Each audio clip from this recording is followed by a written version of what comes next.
Of all the problems associated with climate change, sea level rise will have the most immediate impact, and forecasts for this rise range from 1.5 feet to 5 feet in the next 30 years. And houses like this one on Cape Cod have already paid the price. But let's look at the problem closer to home. Plum Island is a 9-mile-long barrier beach island that protects the towns of Newbury, Newburyport, Rowley, and Ipswich.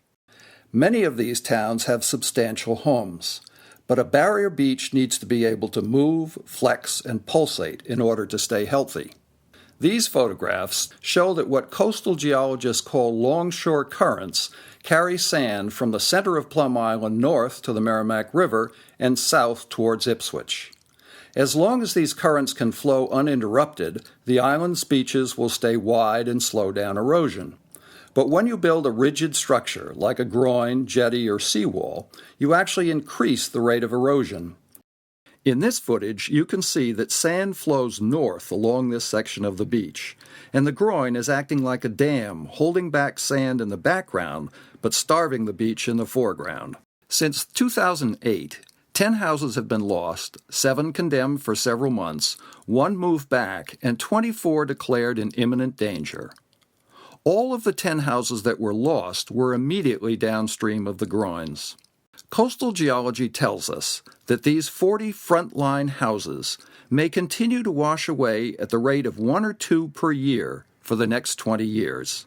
Now this is the Merrimack River South Jetty. It was designed to keep the mouth of the river stable, but it also acts like a groin.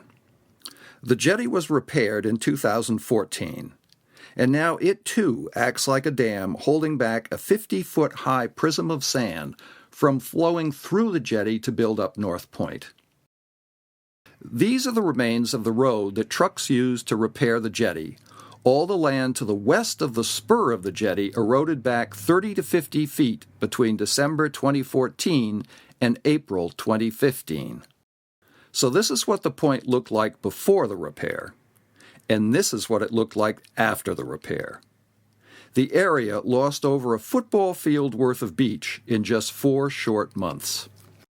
At this rate, waves could be lapping at the houses on Northern Reservation Terrace by 2016 and be a severe problem by 2017 and on. In 2012, homeowners scraped sand off the beach to make a 4-story high artificial dune to protect their homes from Hurricane Sandy.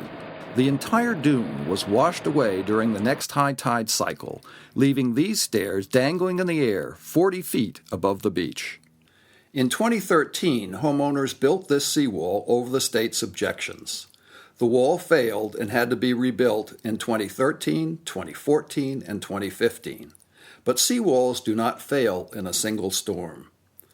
The seawall looked stable in November 2014, but waves scoured out a hidden cavity behind the wall.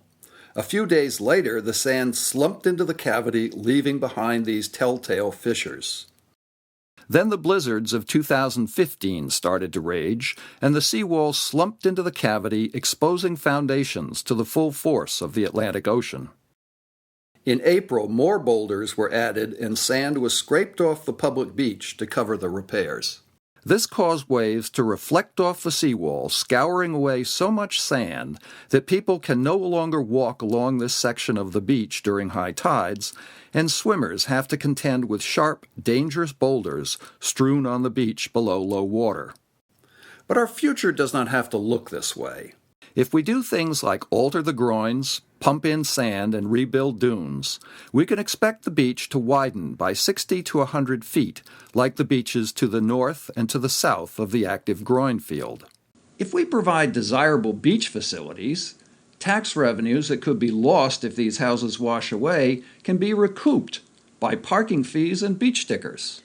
We will have returned the island back to the welcoming beach community it once was, with wide beaches, good swimming, surfing, and fishing, and some of the best views of the Atlantic Ocean in all of New England.